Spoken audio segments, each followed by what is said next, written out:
know when you're ready. You're good. All right.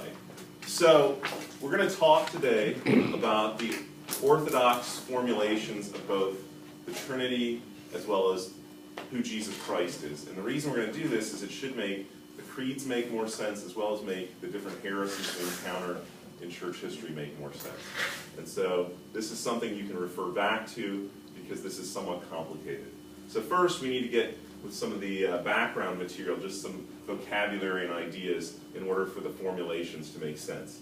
And so the early church was predominantly in a world, even though it was in the Roman Empire, the learned people spoke and wrote in Greek. And so this word ousia is a Greek word that means substance.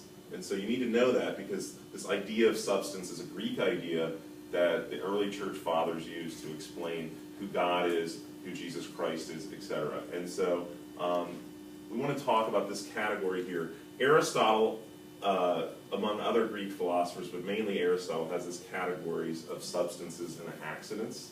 And for Aristotle, these are the two things that all entities and all things are made of, or that characterize their existence.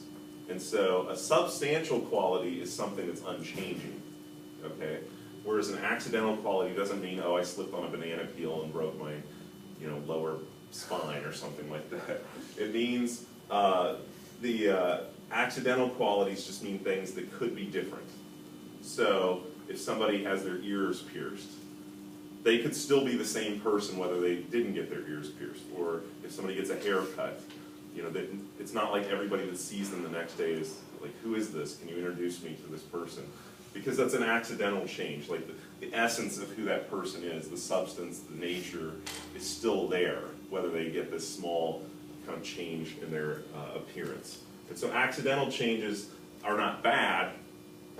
And in our modern use of the word accidents, you would think that accidents are bad. It just means, in this sort of more philosophical sense, that qualities that could be otherwise that don't really affect the identity of the person.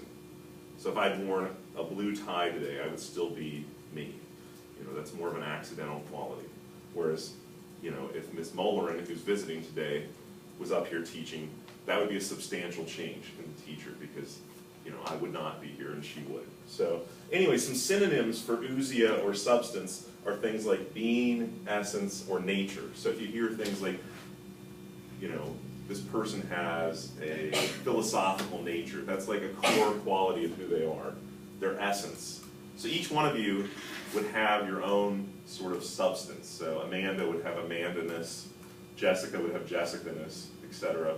And so those are the things that endure over time. Jessica and Amanda were both in my homeroom as freshmen. When they came in the first day of school this year, I didn't say, who are they? Like even though they've changed over time, they also have had similarities persist over time, which would be their substantial qualities. Okay, so the other thing that's really important is this Greek notion of person. And we've all seen the Greek comedy and tragedy masks. And in Greek theater, the actors would wear these masks to portray different emotions. And it's not just comedy and tragedy, because that would be a bit boring if there only had two categories of emotions in their theater. But Greek theater, the idea of person is that it's associated with breath and speech, that you would sound through the mask. And so if you think about like the word for spirit comes from like the root word is like respiration, breathing, So like to speak or to breathe is really important, both in Hebrew thought and in Greek thought in terms of like being alive, existing, etc. So to be a person is to sound through from this like ancient mindset. So that leads us to the Trinitarian formula here, which this is I use orthodox as in, not as in like Greek Orthodox, although they would likely agree with this formulation, but I just mean like this is typically what Christians would accept when they're talking about the Trinity. And the idea is that it's the Trinity is three persons with one nature. And so if you think about it, you could substitute in one substance, one being, one essence. So it's like the essence or nature of God, and then the three masks through which God sounds in terms of relating to the world. Now, you don't want to push this too far because you may end up in a heresy called modalism, but you don't push it too far, this is a good way to understand how God functions as a Trinity. There's God's nature, and then there's the mask of the Spirit, the mask of the Son, the mask of the Father, as far as ways that the persons of God interact with people and interact with one another. So there's this term in Greek called homoousian, meaning same substance, and you can also think of it as same essence or same nature.